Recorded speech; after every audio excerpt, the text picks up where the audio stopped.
Shalom, bien-aimés dans le Seigneur. C'est une grâce particulière que le Seigneur nous accorde encore aujourd'hui de partager sa parole dans les cadres de notre mission. Oh, les sons de la trompette, les sons de la trompette, c'est une émission de Mission Lucide. Avant séance, donc c'est une émission qui passe chaque dimanche de 19h à 20h ici au Canada, radio en vol 91 FM. Mais aujourd'hui, nous le faisons dans les cadres tout à fait privés dans notre bureau pour la gloire de notre Seigneur Jésus. J'ai saisi cette opportunité pour saluer tous les amis qui ont toujours la vie de me suivre, saluer mes enfants dans la foi, partout où vous êtes.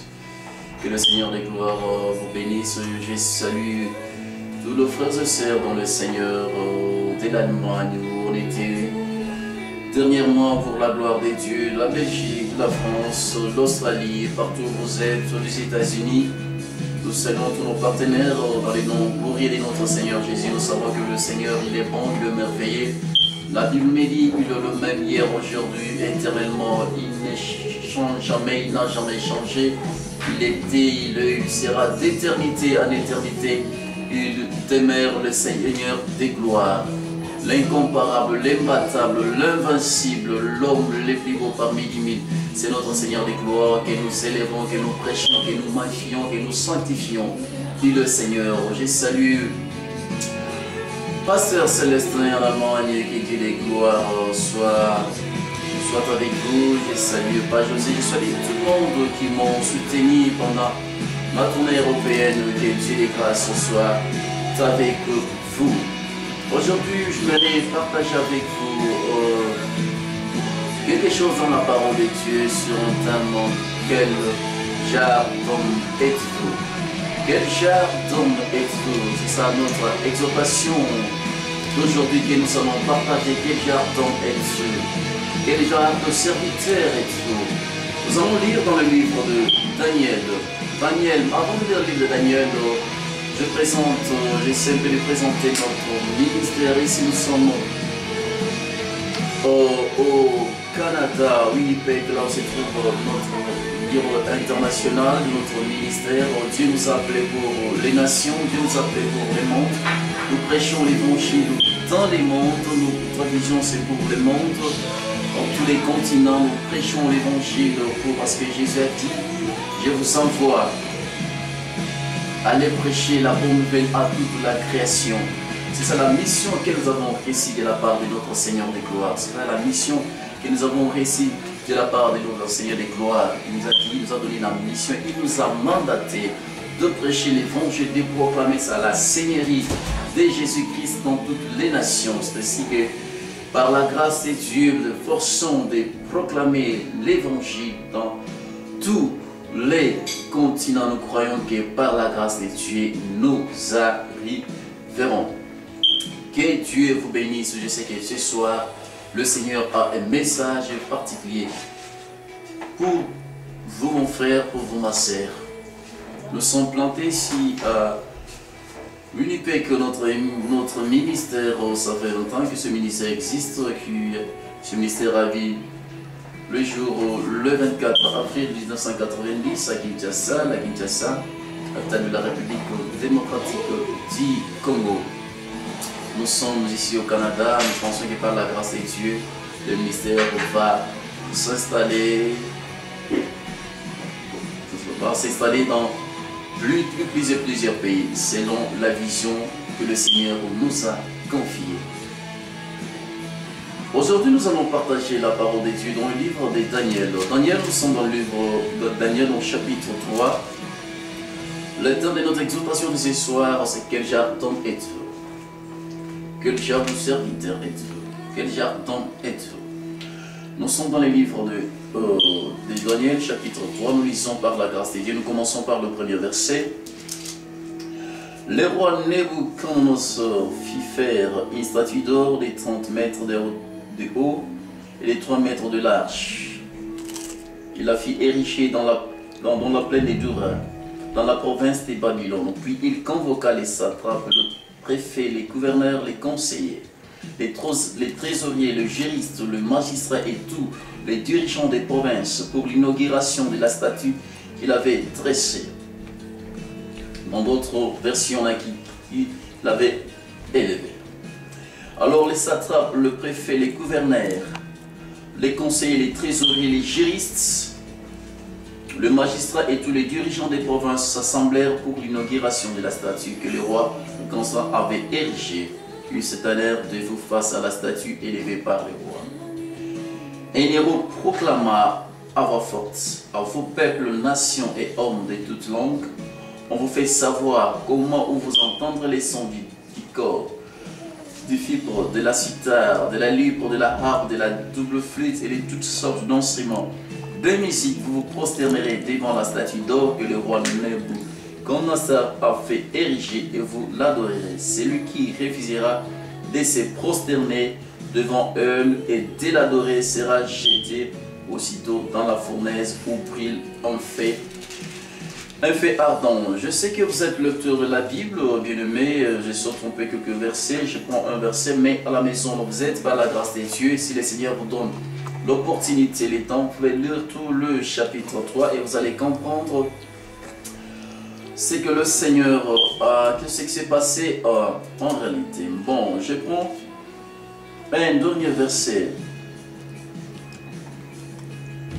Le verset 24, c'est alors que le roi Nebuchadnezzar fit ses yeux de stupeur et s'éleva précipitamment et s'adressa à ses conseils. Il demanda: n'avons-nous pas jeté 3 hommes ligotés dans le feu? Il répondit au roi: bien sûr, majesté. Eh bien, reprit les rois, je vois 4 hommes sans lien qui marchent au milieu du feu sans subir aucun dommage corporel. Et les 4e à l'aspect d'un fils des dieux. Puis Nebuchadnezzar s'approcha de la porte de la fournaise où il brillait en feu ardent et s'est mis à crier: Shadrach, Meshach et Abednego, serviteurs du Dieu très haut, sortez de la mer, sortez de là et venez ici. Alors Shadrach, Meshach et Abednego sortirent du milieu du feu. Les satrapes, le préfet, les gouverneurs et les conseillers du roi s'y rassemblèrent pour examiner ces hommes. Ils constatèrent que les faits n'avaient eu aucun effet sur leur corps, aucun cheveu de leur tête n'avait été brûlé, que leurs vêtements n'avaient pas été endommagés et qu'ils ne sentaient même pas l'odeur du feu. Alors Nebuchadnezzar s'écria: loué soit le Dieu de Shadrach, de Meshach et d'Abednego, qui a envoyé son ange pour délivrer ses serviteurs qui se sont confiés en lui et qui ont désobéi à mon ordre. Et ils ont préféré risquer leur vie plutôt que de se prosterner et d'adorer un autre Dieu que le leur. Voici donc ce que je décrète. Tout homme de quelque peuple, nation ou langue qu'il soit, qui parlera d'une manière irrespectueuse du Dieu de Shadrach, de Meshach et d'Abednego sera mis en pièces et sa maison sera réduite en une tonne de décombres, parce qu'il n'existe pas d'autre Dieu qui puisse sauver ainsi les hommes. Ainsi les rois firent prospérer Shadrach, Meshach et Abednego dans la province de Babylone. Que Dieu soit loué pour ce passage que nous venons de lire et que nous venons de lire. Je sais que vous me suivez, vous êtes lecteur de la Bible, ce n'est pas la première fois de lire ce passage de Daniel. C'est Dieu qui nous parle. Bien-aimés, nous voyons les amis de Daniel, de personnes qui se retrouvent en déportation à Babylone. Babylone qui était une ville comme Ottawa, qui était une ville comme Ottawa, une ville comme Sydney, une ville comme Paris, une ville comme Montréal, une ville comme Winnipeg. Ces gens se retrouvaient en déportation. Ces gens se retrouvaient en déportation dans une ville de Babylone. Ils ont quitté leur terre natale, ils se retrouvent en déportation. Mais Dieu, qu'est-ce qui s'est passé? La Bible dit ceci: ils occupés de responsabilités. Un jour, le roi s'est levé pour dire, il a érigé une statue d'or, il a dit que tout le monde, il a invité toutes les nations, les corps diplomatiques, tout le monde était là, tout le monde se réunit pour écouter. Écoutez les rois jouent la statue, il a dit à partir d'aujourd'hui, tout le monde et toute nation, quand vous allez entendre les sons de la trompette et toutes sortes de la musique, vous allez vous prosterner. Vous allez vous prosterner devant la statue que je érige. Donc quand on a sonné, bien-aimé, on a remarqué que tout le monde était par terre, s'est prosterné devant la statue que le roi avait érigée. Mais, chose étonnante, on regarde, on voit les trois amis de Daniel, Shadrach, Meshach, Abednego qui sont restés debout. Le gens de la ville s'est posé des questions, mais ces gens sont des étrangers. Pourquoi n'ont pas voulu se prosterner devant la statue? Pourquoi n'ont pas voulu se prosterner, se mettre à genoux? Ils sont allés accuser ces trois personnes devant le roi. Ils ont dit au roi, regarde, les personnes qui étaient élevées en dignité, ces étrangers n'ont pas tenu compte de ta parole, ils n'ont pas obéi, ils ont désobéi, ils sont restés debout. Tu as dit qu'on doit se prosterner, mais ils ont refusé, ils sont restés debout. Le roi était furieux.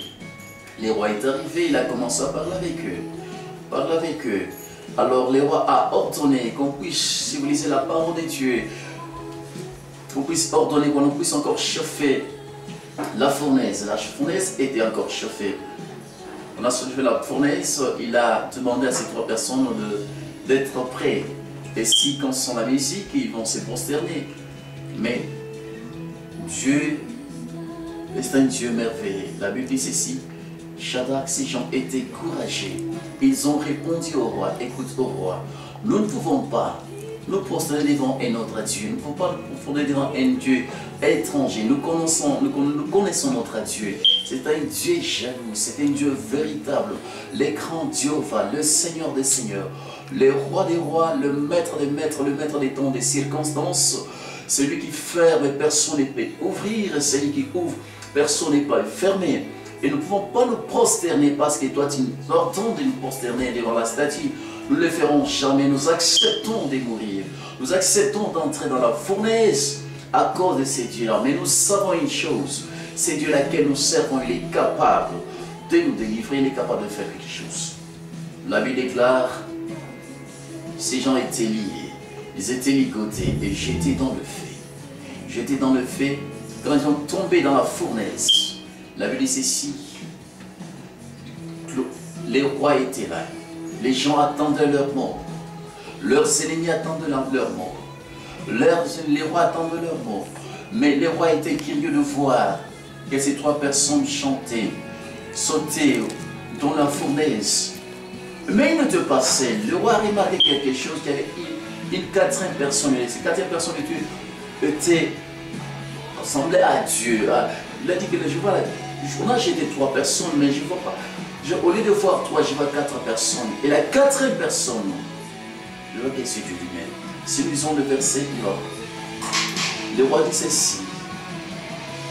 C'est alors que le roi, dans son fils, saisit le stupeur, s'éleva précipitamment et s'adressa à ses conseils, demanda, n'avons-nous pas jeté trois hommes tous ligotés dans le feu? Il répondit au roi. Bien sûr, majesté, eh bien, reprit le roi, je vois quatre hommes sanguins qui marchent au milieu du feu sans subir aucun dommage corporel. Et la quatrième a l'aspect d'un fils de Dieu. C'était Dieu lui-même qui était avec Shadrach, Meshach, Abednego dans la fournaise ardente. Il était dans la fournaise ardente avec eux. Et le roi a dit non, il faut qu'on puisse sortir ces trois personnes. Les amis de Daniel sont sortis de la fournaise, sains et saufs. La Bible me dit ceci, même le feu n'avait aucun pouvoir sur eux. Même le feu n'avait aucun pouvoir sur eux. Les gens commencent à le regarder, même leurs cheveux n'étaient pas endommagés. Ça c'est la Bible qui le dit. Le roi a ordonné en commençant à partir d'aujourd'hui, personne qui parlera mal contre les dieux de Shadrach, Meshach et Abednego sera tué. Il a donné, c'était un ordre. À partir d'aujourd'hui, tous nous allons obéir et nous allons servir les dieux de Shadrach, de Meshach et d'Abednego. Écoutez, c'est un roi, un païen qui ne connaissait pas Dieu, il a fini à accepter, à croire que ce Dieu-là, il est réel, ce Dieu-là existe, ce Dieu-là, il est puissant. Pourquoi? Parce qu'il y avait des personnes déterminées qui ont refusé de se prosterner devant le monde, de se prosterner devant la statue, ou de se prosterner devant la statue. Ils ont refusé. Ces trois personnes ont refusé, c'était catégorique. Mais mon bien-aimé, mon frère, ma soeur, quel jardin et tout. Aujourd'hui, nous voyons les contraires. Nous voyons au contraire des contraires qui se passent dans les églises, qui se passent dans les mondes parmi les serviteurs de Dieu. Combien de gens, combien de serviteurs de Dieu se prosternent aujourd'hui devant l'argent, devant les mondes, devant les pouvoirs à cause de l'argent. À cause de l'argent, ils acceptent de sacrifier les nations, ils acceptent de sacrifier les vies humaines à cause de l'argent. Mais ils oublient une chose, que tout passera, l'argent passera, les pouvoirs passera, la gloire passera. Ces trois personnes, ils ont refusé, ils étaient catégoriques. Ils se sont dit ceci, nous restons catégoriques, ni pour la mort.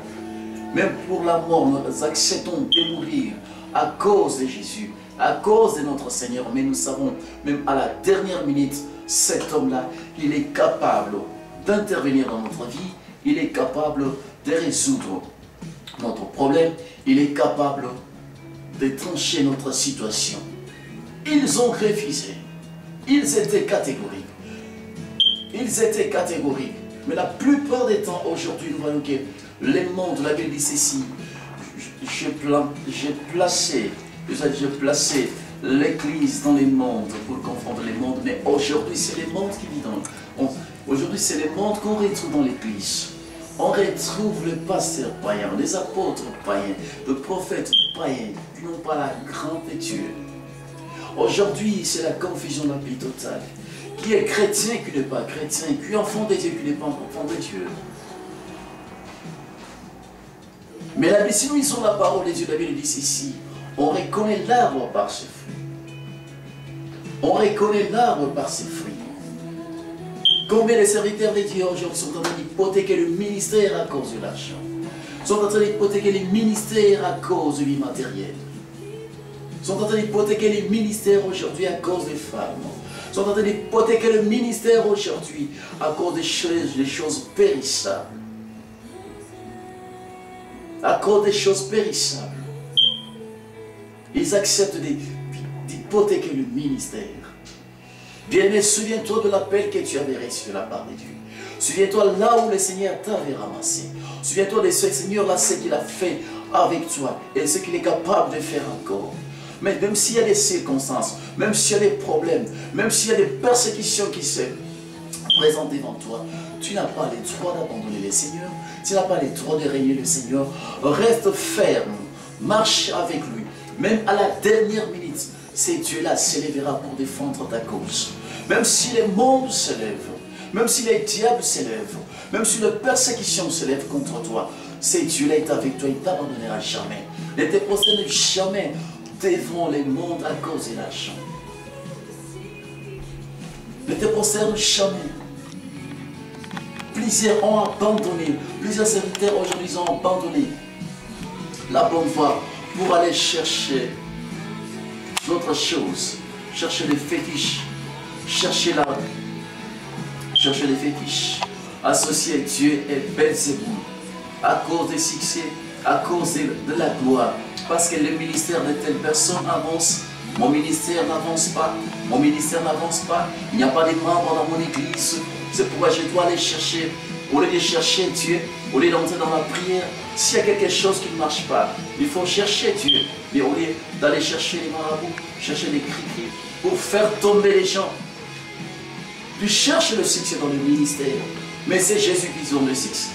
Ce n'est pas les mondes qui peuvent donner le succès, c'est Christ qui donne le succès, c'est Christ qui élève, c'est Christ qui élève. Parfois tu traverses des moments difficiles dans ton ministère, tu traverses des moments difficiles dans ton ministère, il y a quelque chose qui ne marche pas, mais c'est le moment de te mettre à genoux, de rappeler celui qui t'a appelé au ministère, celui qui t'a appelé, le Seigneur lui dit, Seigneur tu m'as appelé, mais regarde ce qui ne marche pas, cherchez ce Dieu-là, il est capable d'ouvrir les portes. La Bible me dit ceci, s'il ouvre, personne ne peut fermer, s'il ferme, personne ne peut ouvrir, mais aujourd'hui le monde est corrompu, les serviteurs de Dieu sont corrompus. Pour chercher le succès dans le ministère, il faut voir le marabout, il faut voir de marabout, il faut voir la sorcellerie, il faut toucher au cri-cri pour voir le succès. Ils ont oublié ils ont oublié le Seigneur des gloires. Mais Shadrach était catégorique, mais Abednego était catégorique. Il a dit, je ne peux pas, nous ne pouvons pas nous prosterner devant la statue d'or, mais nous allons nous prosterner devant celui qui est assis au trône, devant celui qui nous a appelés devant ces dieux-là. C'est un Dieu jaloux. Il ne partage pas sa gloire avec une personne. Mon frère et ma soeur, tu peux me dire, tu es frère dans le Seigneur. Parfois, ça ne marche pas dans ta vie. Parfois, il y a des problèmes qui s'élèvent. Tu te poses des questions. Il n'y a pas l'argent pour payer tes billes, pour payer tes factures. Tu te regardes, tu te dis que non, j'ai un bon corps. Le Seigneur m'a donné un bon corps. Je peux me prostituer pour avoir l'argent. Je peux faire telle chose pour avoir l'argent. Mais quand tu te rappelles de cet homme-là, crucifié à la croix des calvaires pour toi, tu te dis non Seigneur, je ne peux pas. Je ne peux pas. Malgré le problème, malgré la persécution, malgré les épreuves, je reste fidèle. Je reste fidèle à Jésus. Je dois marcher avec lui. Même à la dernière minute, il accomplira sa parole.